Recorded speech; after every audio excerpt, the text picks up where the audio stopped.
Hello everyone, welcome back to study with Simran. अगर आपने हमारे लास्ट एपिसोड को देखा है तो आप ऑलरेडी जानते हो कि सिंपल प्रेजेंट टेंस क्या होता है और इसका यूज़ कब किया जाता है। लेकिन सिर्फ सेंटेंस को आइडेंटिफाई करना इनफ नहीं है, हमें यह भी पता होना चाहिए कि सिंपल प्रेजेंट टेंस के सेंटेंस एक्चुअली बनते कैसे हैं।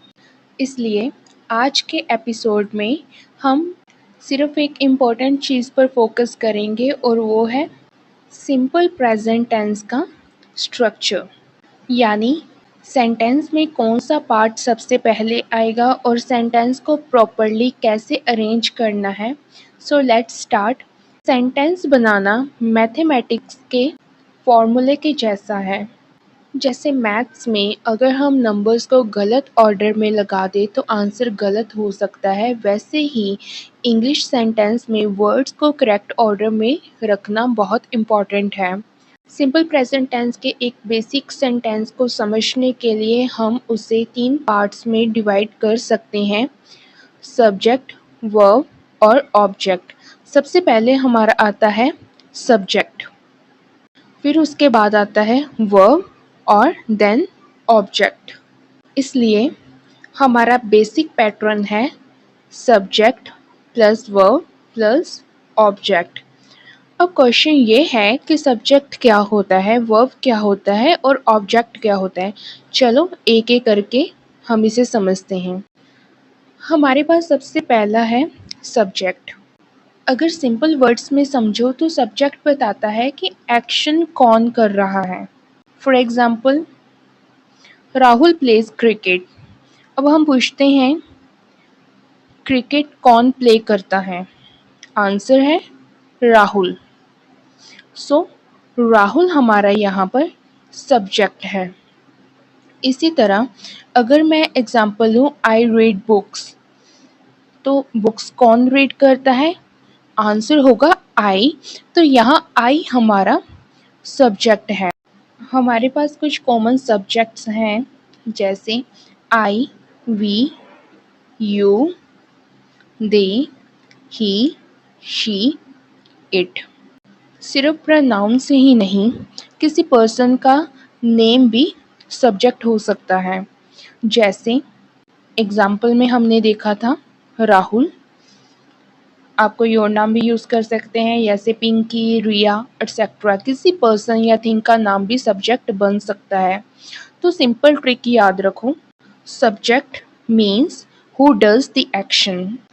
अब जब हमें पता चल गया है कि एक्शन कौन कर रहा है, तो नेक्स्ट क्वेश्चन होगा वो क्या कर रहा है, और इसका आंसर हमें मिलेगा वर्ब से।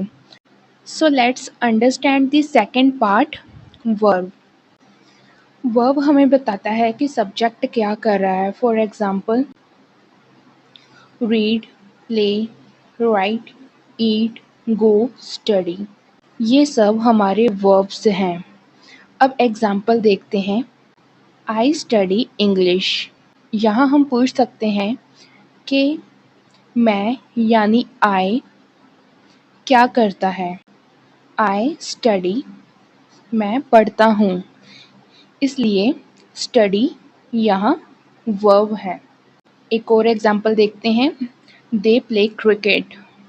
यहाँ दे हमारा सब्जेक्ट है क्योंकि वह एक्शन कर रहा है, वह खेल रहे हैं। प्ले हमारा वर्ब है जो हमें बताता है कि वह क्या कर रहे हैं। दे प्ले क्रिकेट। तो एक इजी ट्रिक, सब्जेक्ट यानी कि कौन एक्शन कर रहा है, वर्ब यानी एक्शन क्या हो रहा है। अब हमारे पास सेंटेंस के पहले 2 पार्ट्स आ चुके हैं, सब्जेक्ट प्लस वर्ब। लेकिन कई सेंटेंस में एक्शन के बाद हमें ये बताना होता है कि एक्शन किस चीज़ या किस पर्सन के बारे में है। तो यहाँ हमारा आता है थर्ड पार्ट, यानी कि ऑब्जेक्ट। अब हम देखेंगे third part, object. Beginner level पर हम ऑब्जेक्ट को इस तरह से समझ सकते हैं कि ऑब्जेक्ट बताता है कि एक्शन किस चीज़ या किस पर्सन पर हो रहा है। चलो एग्जाम्पल से समझते हैं। I read books. यहाँ आई सब्जेक्ट है, रीड वर्ब है और ऑब्जेक्ट हमारा बुक्स है। Next, she drinks tea. यहाँ शी हमारा सब्जेक्ट है, ड्रिंक्स वर्ब है और टी हमारा ऑब्जेक्ट है। So tea is the object. The last one, they play cricket, जिसमें दे हमारा सब्जेक्ट है, प्ले वर्ब है, क्रिकेट ऑब्जेक्ट है। तो अब हमें तीनों पार्ट समझ आ गए हैं कि सब्जेक्ट यानी कि एक्शन कौन करता है, वर्ब यानी कि एक्शन क्या हो रहा है और ऑब्जेक्ट यानी कि क्या और किस चीज़ के ऊपर एक्शन हो रहा है। अब हम तीनों पार्ट्स को एक साथ यूज़ करके सेंटेंस बनाते हैं। अब हम खुद सेंटेंस बनाएंगे। सबसे पहले हम चूज़ करेंगे हमारा subject. Let's take I. Second, हमें एक वर्ब चाहिए, रीड। थर्ड, हम बताना चाहते हैं कि क्या रीड कर रहे हैं, तो ऑब्जेक्ट पिक करेंगे, books.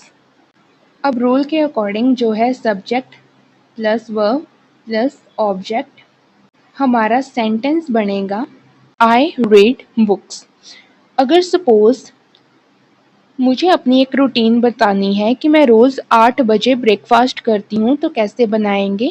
I eat breakfast at 8। अगर मैं कहना चाहूँ वह इंग्लिश पढ़ती है, शी स्टडीज़ इंग्लिश।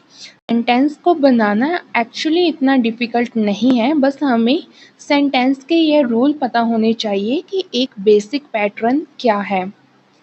अब हर सेंटेंस में ऑब्जेक्ट होना ज़रूरी नहीं होता। फॉर एग्ज़ाम्पल, आई स्टडी, यहाँ आई सब्जेक्ट है और स्टडी वर्ब है। सेंटेंस कंप्लीट है, इवन ऑब्जेक्ट नहीं भी है तो भी। लेकिन हम बिगिनर लेवल पर basic pattern subject plus verb plus object को प्रैक्टिस कर रहे हैं, क्योंकि इसमें सेंटेंस स्ट्रक्चर समझना इजी हो जाता है। अब तक तो मैंने सेंटेंस बनाया, अब तुम्हारी टर्न है। लेट्स सी कि तुमने स्ट्रक्चर प्रॉपरली समझा या नहीं। स्क्रीन पर 3 वर्ड्स दिए गए हैं, क्रिकेट, दे, प्ले।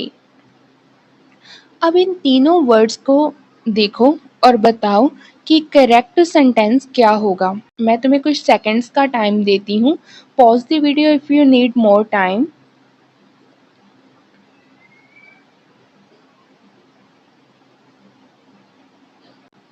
रेडी? तो हमारा करेक्ट आंसर है दे प्ले क्रिकेट। यहाँ दे सब्जेक्ट है, प्ले हमारी वर्ब है और क्रिकेट ऑब्जेक्ट है। अब ऐसे ही और सेंटेंसेस को तुम प्रैक्टिस कर सकते हो। चलिए हम रिवाइज करते हैं कि आज हमने पढ़ा सिंपल प्रेजेंट टेंस का basic structure, subject plus verb plus object. Number 1, subject बताता है हु, एक्शन कौन कर रहा है। नंबर 2, वर्ब हमें बताता है एक्शन क्या हो रहा है, जैसे प्ले, रीड, ईट, स्टडी एट्सेट्रा। नंबर 3, ऑब्जेक्ट बताता है हु और whom, यानी कि एक्शन किस चीज़ या किस पर्सन के बारे में है। For example, I read books, I जिसमें सब्जेक्ट है, रीड वर्ब है और बुक्स हमारा ऑब्जेक्ट है। ये सिंपल प्रेजेंट टेंस का बेसिक स्ट्रक्चर अब तुम्हें याद होना चाहिए कि सबसे पहले subject plus verb plus object आता है। लेकिन एक मिनट, अभी यहाँ हमने एक इंटरेस्टिंग चीज़ देखी कि जब हम सब्जेक्ट आई यूज़ करते हैं तब कहते हैं आई प्ले, बट अगर मैं सब्जेक्ट शी यूज़ करूँ तो मैं सेंटेंस बनाती हूँ शी प्लेज। ऐसा क्यों? यहाँ पर इस वर्ब के साथ एस क्यों आ गया? और क्या हर वर्ब के साथ ऐसे ही लगेगा या किसी के साथ ईएस भी लगता है? ये सारे रूल हम नेक्स्ट एपिसोड में स्टेप बाय स्टेप सीखेंगे। सो अगर तुम सिंपल प्रेजेंट टेंस को प्रॉपरली मास्टर करना चाहती हो तो एपिसोड 3 मिस मत करना। सो आज के एपिसोड में हमने सिंपल प्रेजेंट टेंस का बेसिक स्ट्रक्चर समझा, subject plus verb plus object. हमने यह भी देखा कि सब्जेक्ट क्या होता है, वर्ब क्या होता है और ऑब्जेक्ट क्या होता है। अब इस रूल के साथ आपको खुद प्रैक्टिस करनी है। नेक्स्ट एपिसोड में हम देखेंगे SES, IES के रूल्स।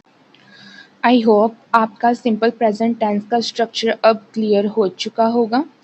इस रूल के साथ अब आपको घर में प्रैक्टिस करनी है और अपने आंसर्स को कमेंट्स में ज़रूर लिखिए और मुझे बताइए कि आपको कितना समझ आया और कहाँ अभी भी प्रॉब्लम आ रही है। मिलते हैं नेक्स्ट एपिसोड में।